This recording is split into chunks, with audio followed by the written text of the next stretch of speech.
بسم اللہ الرحمن الرحیم۔ السلام علیکم۔ پاک فوج کے سربراہ جنرل قمر جاوید باجوہ نے ہفتے کے روز لائن آف کنٹرول پر ناردرن لائٹ انفینٹری بٹالین کے دورے کے موقع پر گفتگو کرتے ہوئے کہا کہ ملک کو درپیش سیکیورٹی چیلنجز سے پوری طرح آگاہ ہیں۔ محاذ چاہے کوئی بھی ہو، مسلح افواج تمام خطرات کو شکست دینے کی مکمل صلاحیت رکھتی ہیں۔ آئی ایس پی آر کے مطابق آرمی چیف نے ایل او سی پر تعینات این ایل آئی کے دستوں کی آپریشنل تیاریوں کو سراہا اور نوجوانوں کے عزم و بلند حوصلے کی تعریف کی۔ پاک فوج کے سربراہ نے لائن آف کنٹرول کے آر پار کشمیریوں کے تحفظ کے پیش نظر پاک فوج کے برداشت کے مظاہرے کے باوجود بھارتی اشتعال انگیزیوں کا مؤثر اور منہ توڑ جواب دینے پر نوجوانوں کو سراہا۔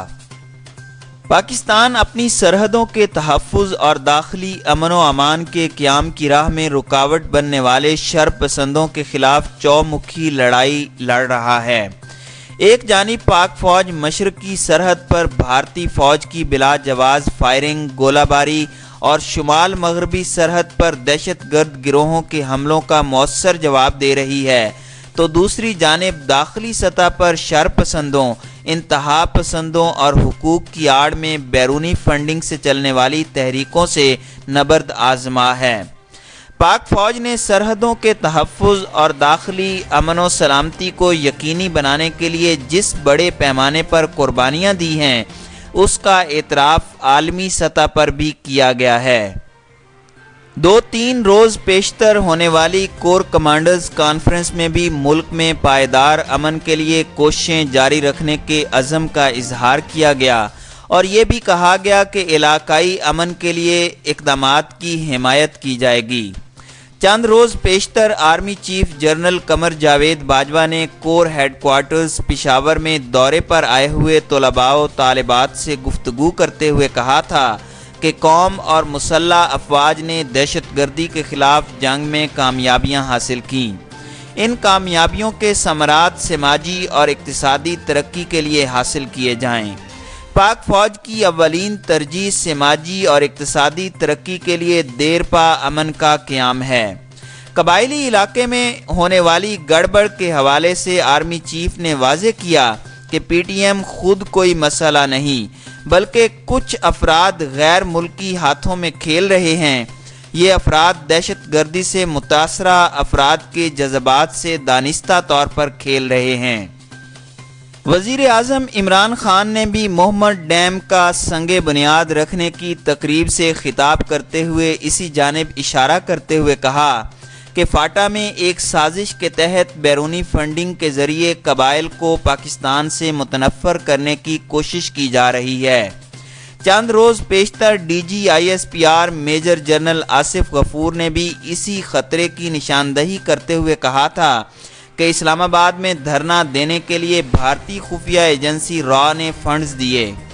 اس تناظر میں یہ واضح ہو جاتا ہے کہ پاک فوج نے شمالی اور جنوبی وزیرستان میں آپریشن کر کے جو امن و امان قائم کیا، اب کچھ عناصر بیرونی قوتوں کی آشیرواد سے یہاں عوام کو بہکا کر ایک بار پھر انتشار پیدا کرنا چاہتے ہیں۔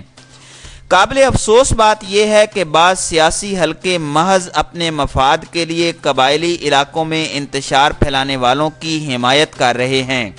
کبھی رو انوار کا تعلق جوڑ کر ایجنسیوں کے خلاف پروپیگنڈا کیا جاتا ہے۔ عسکری اور سول قیادت اس صورتحال سے بھرپور طور پر آگاہ ہے اور اس سے نمٹنے کے لیے بہتر حکمت عملی اختیار کیے ہوئے ہے۔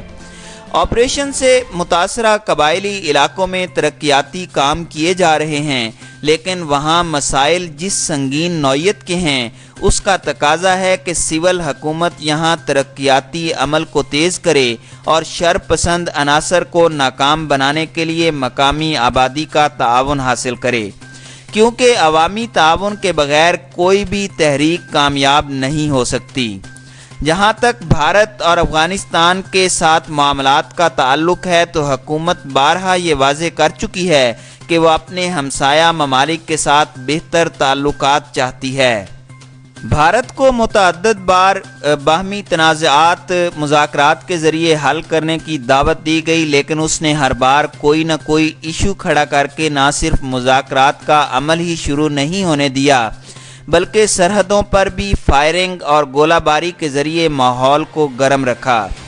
افغان حکومت نے بھی پاکستان کی جانب سے دوستانہ تعلقات قائم کرنے کی دعوت کا اس طرح بھرپور جواب نہیں دیا جس سے دونوں جانب تعلقات مثالی حیثیت اختیار کر جاتے۔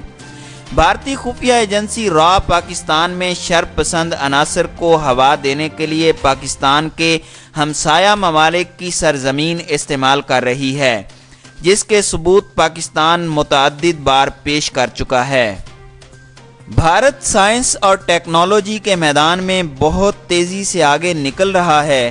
خلائی سائنس میں اس نے اس قدر ترقی کر لی ہے کہ وہ خلا میں میزائل تجربات کر رہا ہے۔ یہ دور ٹیکنالوجی وار کا دور ہے۔ جو ملک ٹیکنالوجی میں جتنا آگے ہوگا وہ اپنے دفاع میں اتنا ہی کامیاب ہوگا۔ لہٰذا پاکستان کو بھی اپنا دفاع مضبوط بنانے کے لیے ٹیکنالوجی وار میں تیز تر اقدامات کرنا ہوں گے۔ خاص طور پر سیٹلائٹ ٹیکنالوجی کے ذریعے خارجی اور داخلی سرحدوں کا دفاع مؤثر انداز میں کیا جا سکتا ہے۔